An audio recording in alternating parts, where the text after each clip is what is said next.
बातें भी शामिल हैं, लेकिन आज जो हम अपने वीडियो में कवर करने वाले हैं वो इसी टॉपिक को कवर करने वाले हैं। तो इन सभी घटनाओं के वैज्ञानिक कारण और उनके निदान इस तरह से सिलेबस में दिया गया है। तो सबसे पहले हम शुरू करते हैं ओजोन क्षय। तो यहाँ पर हम सबसे पहले शुरुआत करते हैं ओजोन क्षय। तो यहाँ पर जो सबसे पहले आपके मन में प्रश्न आना चाहिए कि ओजोन क्या है। तो आपको पता है कि ओजोन एक गैस है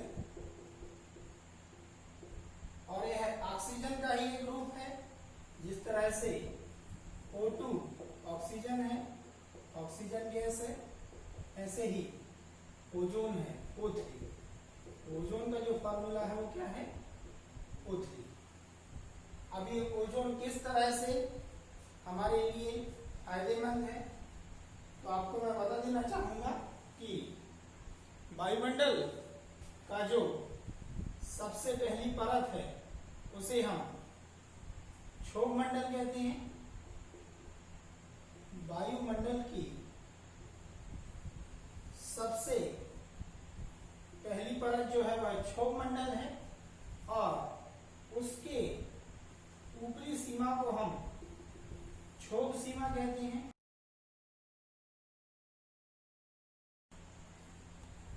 जैसा कि आप सभी को पता है कि वायुमंडल की जो पहली परत है उसे हम क्षोभ मंडल कहते हैं और क्षोभ मंडल के ऊपर जो दूसरी परत है उसे हम समताप मंडल कहते हैं। और इसी समताप मंडल में ओजोन गैस की एक परत पाई जाती है, इसी को हम ओजोन परत या ओजोन लेयर कहते हैं।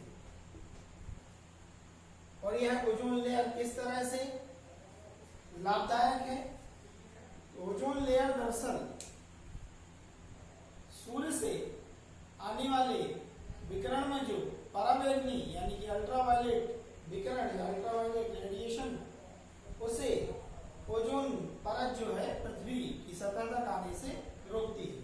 वह जो अल्ट्रावायलेट रेडिएशन है वो काफी ज्यादा नुकसानदायक होता है और इसलिए यह ओजोन परत हमारे लिए काफी हद तक जीवनदायी है। इसको आप एक छोटे से डायग्राम से समझ सकते हैं कि अगर ये पृथ्वी है और इस तरह से यहाँ पर ये ओजोन लेयर है, ओजोन परत है, तो सूर्य से आने वाली जो अल्ट्रावायलेट रेस है, पराबैंगनी किरणें हैं, पराबैंगनी किरणें जो हैं उनके लिए यह ओजोन परत एक अवरोधक का कार्य करती है। अब यहाँ पर एक चीज और समझने वाली बात यह है कि ये ओजोन परत का निर्माण कैसे होता है और यह नष्ट कैसे होती है। तो जो प्राकृतिक प्रक्रिया है या नेचुरल प्रोसेस है वो ये है कि अल्ट्रावायलेट रेस ही ओजोन को तोड़ती है और फिर से वह ऑक्सीजन के अणु फिर से ओजोन में बदल जाते हैं। यानी कि प्राकृतिक प्रक्रिया के तहत ओजोन गैस जो है टूटती भी है और बनती भी है, इसलिए ओजोन परत हमेशा बनी रहती है। लेकिन यहाँ पर एक दिक्कत है, ओजोन परत का धीरे धीरे क्षय हो रहा है। क्षय होने का मतलब यह है कि ओजोन गैस धीरे धीरे कम हो रही है। तो जहां ओजोन गैस कम हो रही है वहां ओजोन परत दरअसल धीरे धीरे पतली होती जा रही है और जहां ओजोन परत पतली हो रही है उसी को लोग ओजोन छिद्र या ओजोन होल कहते हैं। तो यहाँ पर कैसे ये ओजोन होल हो रहा है, ओजोन परत कैसे पतली हो रही है, ये समझ रहे होंगे। लेकिन एक चीज यहाँ पर आप समझ लीजिए कि ओजोन होल का मतलब ये नहीं है कि कहीं परत है और एकदम से कोई होल हो गया और यहाँ से फिर सीधा पूरी पराबैंगनी किरणें बिल्कुल अंदर घुसी जा रही है। तो ऐसा बिल्कुल नहीं है कि कोई होल हो गया। मतलब ये है कि ओजोन परत की जो सामान्य मोटाई होती है वह घटती जा रही है और ओजोन परत वहां पर पतली होती जा रही है। और ऐसी घटना सबसे पहले देखी गई 1980 के दशक में, 1984 के आसपास ब्रिटिश वैज्ञानिकों ने सबसे पहले अंटार्कटिका के ऊपर सबसे पहले यह घटना देखी, जहां पर ओजोन परत बहुत पतली हो गई थी, जिसे उन्होंने ओजोन छिद्र का नाम दिया है, ओजोन होल का। ये बात यहाँ पर समझने वाली है कि होल का मतलब ये नहीं है कि बिल्कुल ओजोन परत वहां से गायब ही हो गई। अब आप यहाँ पर एक चीज पूछ सकते हैं कि ओजोन परत की मोटाई दरअसल किस मात्रक से मापी जाती है, तो वो भी यहाँ पर समझ लीजिए, उसे कहते हैं डॉप्सन।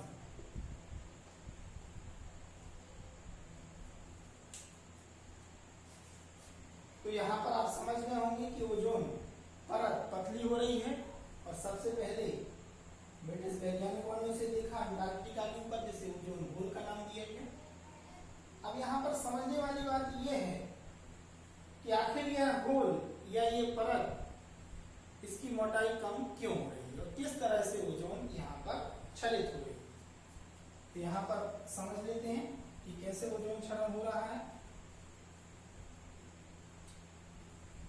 ओजोन क्षरण इसलिए हो रहा है क्योंकि एक केमिकल होता है क्लोरोफ्लोरोकार्बन, जिसे हम शॉर्ट में कहते हैं CFC, क्लोरोफ्लोरोकार्बन,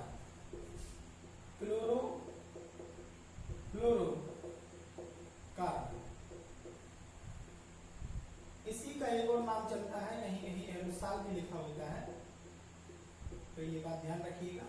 इस क्लोरोफ्लोरोकार्बन का इस्तेमाल हम रेफ्रिजरेटर, एयर कंडीशनर, इन सब उपकरणों को सुचारू रूप से चलाने के लिए यह केमिकल, यह पदार्थ उसमें उपयोग किया जाता है। और यह CFC जब वायुमंडल में मुक्त होता है तो धीरे धीरे करके यह समताप मंडल में ओजोन परत तक पहुंच जाता है। और ओजोन परत तक जब ये पहुंचता है, इसका जो क्लोरीन होता है, क्लोरो यानी कि इसका जो क्लोरीन होता है, वह क्लोरीन ओजोन को तोड़ देता है। ओजोन को क्या कर देता है? तोड़ देता है। कैसे? ऑक्सीजन में और एक O में। तो देखिए, केमिकल रिएक्शन आपको नहीं समझना है, यहाँ पर आपको डीप नहीं जाना। हालांकि मैं बता सकता हूँ कि कैसे कैसे केमिकल रिएक्शन होती है, लेकिन इतना पढ़ने की जरूरत नहीं है, कंफ्यूजन होगा। आप तो केवल ये समझिए कि ओजोन के टूटने के लिए कौन जिम्मेदार है? क्लोरोफ्लोरोकार्बन जिम्मेदार तो है ही, लेकिन उसमें भी कौन जिम्मेदार है? ना फ्लोरो जिम्मेदार है, ना कार्बन जिम्मेदार है। क्या जिम्मेदार है? क्लोरीन जिम्मेदार है। और यह क्लोरीन अनंत ओजोन को तोड़ सकता है। ये नहीं है एक क्लोरीन एक ओजोन को तोड़कर फुर्सत हो जाता है, नहीं। यह एक क्लोरीन अनंत ओजोन को तोड़ सकता है, यानी जब तक वह ओजोन परत में रहेगा तब तक वह ओजोन तोड़ता रहेगा। कहते हैं कि लगभग 1 लाख ओजोन एक क्लोरीन द्वारा तोड़ दिए जाते हैं। अब आप तो कहेंगे कि अभी तो आपने कहा कि अनंत, तो 1 लाख कैसे हो गया? तो कहने का मतलब यह है कि क्लोरीन जब तक वहां रहता है तोड़ता रहता है, लेकिन धीरे धीरे करके वह ओजोन परत यानी समताप मंडल से नीचे आकर क्षोभ मंडल में आ जाता है, तो फिर वह ओजोन को तोड़ना बंद कर देता है।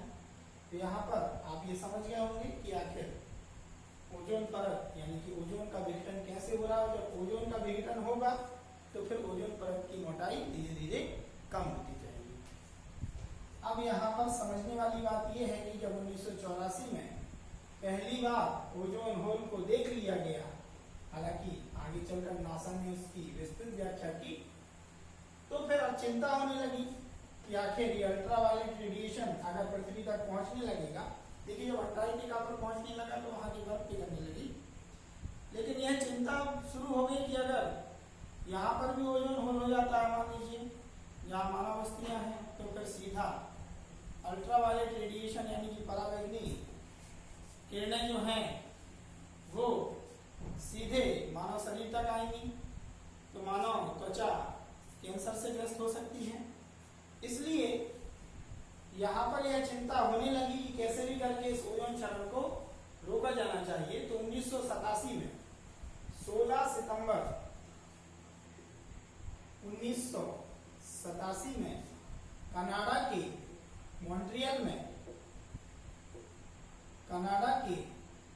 मॉन्ट्रियल में एक प्रोटोकॉल हुआ जिसे मॉन्ट्रियल प्रोटोकॉल के नाम से जाना जाता है। मॉन्ट्रियल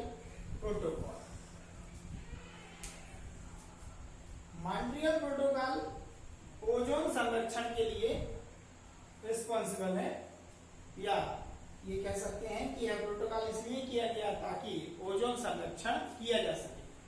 तो यहाँ पर यह तय किया गया कि अगर हम ओजोन संरक्षण करना चाहते हैं तो क्लोरोफ्लोरोकार्बन यानी CFC के उपयोग को हमें धीरे धीरे कम करके खत्म करना होगा। तो वही बात है, बड़ी सिंपल सी बात है कि इसकी जगह हमें कुछ और इस्तेमाल करना होगा, क्योंकि जहां तक फ्रिज है, जहां तक एयर कंडीशनर है, ये हमारे जीवन की इतनी अनिवार्य आवश्यकताएं बन गई हैं कि हम इनका उपयोग बंद नहीं कर सकते। आजकल AC फ्रिज के बिना कैसे जीवन संभव है, कल्पना भी नहीं की जा सकती। तो वही चीज है कि इनका उपयोग बंद नहीं कर सकते, लेकिन CFC की जगह हमें कुछ और इस्तेमाल करना होगा, जैसे कि HFC यानी कि हाइड्रोफ्लोरोकार्बन।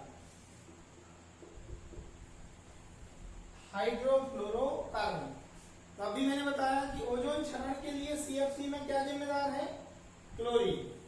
यहाँ पर केवल क्या है, क्लोरीन नहीं है, तो ये ओजोन क्षरण के लिए या ओजोन के लिए किसी भी तरह से नुकसानदायक नहीं। अब एक बात और यहाँ पर समझ लीजिए, हालांकि ये ओजोन क्षय से संबंधित नहीं है, लेकिन ओजोन से संबंधित तो है कि जब तक ओजोन परत में यानी कि समताप मंडल में है, तब तक वो हमारे लिए काफी फायदेमंद है। लेकिन यदि ओजोन हमारे नजदीकी वातावरण में पाई जाती है, यानी कि क्षोभ मंडल में अगर वो पाई जाती है, तो वो नुकसानदायक होती है। यानी कि आप ये समझ लीजिए कि जो ओजोन होती है वो एक ग्रीन हाउस गैस होती है।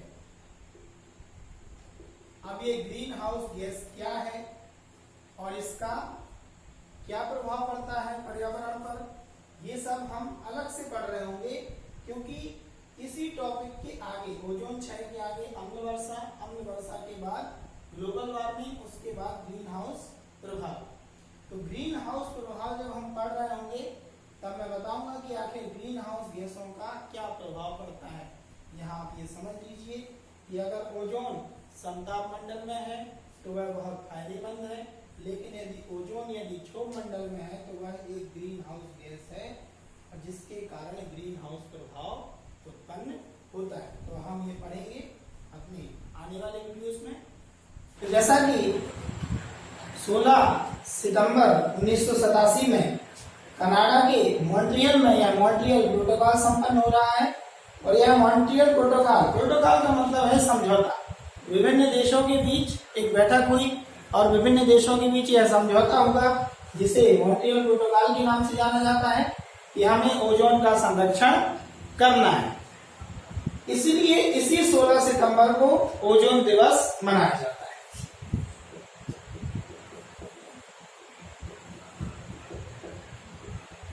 इसके अलावा इस समझौते में कहा गया कि हमें CFC के प्रयोग को धीरे धीरे कम करते हुए समाप्त करना है। तो ये CFC क्या है, क्लोरोफ्लोरोकार्बन। यह एयर कंडीशनर और फ्रिज वगैरह में इस्तेमाल होता है। अब ये किस रूप में इस्तेमाल होता है, यह कूलेंट के रूप में इस्तेमाल होता है, यानी कि प्रशीतक। प्रशीतक के रूप में पहले क्या इस्तेमाल होता था, CFC क्लोरोफ्लोरोकार्बन। तो कहा गया कि फ्लोरोफ्लोरोकार्बन यानी कि CFC की जगह हम क्या उपयोग करेंगे, HFC उपयोग करेंगे, यानी कि हाइड्रोफ्लोरोकार्बन उपयोग करेंगे। हाइड्रोफ्लोरोकार्बन क्यों, क्योंकि CFC में केवल और केवल ओजोन के लिए हार्मफुल क्या है, नुकसानदायक क्या है, क्लोरीन। तो इसमें देखिए क्लोरीन नहीं है, इसमें हाइड्रोफ्लोरोकार्बन यानी कि हाइड्रोजन है, क्लोरीन है, कार्बन है, इसलिए यह ओजोन परत के लिए नुकसानदायक नहीं है। तो मॉन्ट्रियल प्रोटोकॉल काफी हद तक सफल रहा और जो जिन उद्देश्यों को लेकर यह समझौता किया गया था उन उद्देश्यों को पूरा भी किया गया है और ओजोन क्षय को काफी हद तक रोका गया है। जिस ओजोन क्षय को ब्रिटिश वैज्ञानिकों ने सबसे पहले ओजोन छिद्र के रूप में देखा था, अब वह छिद्र भी धीरे धीरे भरने लगा है, यानी कि ओजोन परत की मोटाई भी वहां पर धीरे धीरे सामान्य हो गई।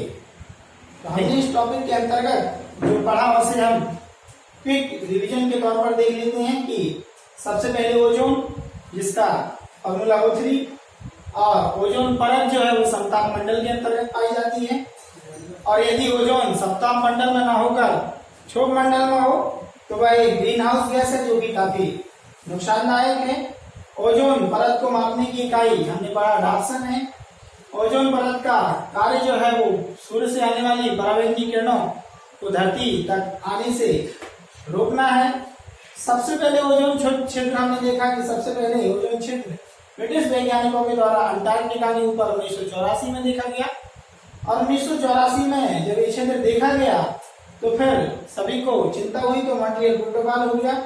मॉन्ट्रियल एक जगह है, कनाडा में है, और यह प्रोटोकॉल 16 सितंबर 1987 में हुआ। देखा गया कि ओजोन क्षरण के लिए जिम्मेदार है क्लोरोफ्लोरोकार्बन, जिसको एरोसॉल भी कहा जाता है। यह एक प्रशीतक है जो कि एसी या फिर फ्रिज वगैरह में यूज किया जाता है। तो ये फैसला किया गया कि CFC के स्थान पर HFC का प्रयोग किया जाएगा। ओजोन क्षय के अंतर्गत इतना ही, और इससे संबंधित जो भी फैक्ट्स होंगे और अतिरिक्त जो इस वीडियो में नहीं कवर हो पाए हैं, उन सारे फैक्ट्स की जो जानकारी है हम आपको उपलब्ध इसी चैनल के माध्यम से या हमारे इंस्टाग्राम पेज पर ये चीजें उपलब्ध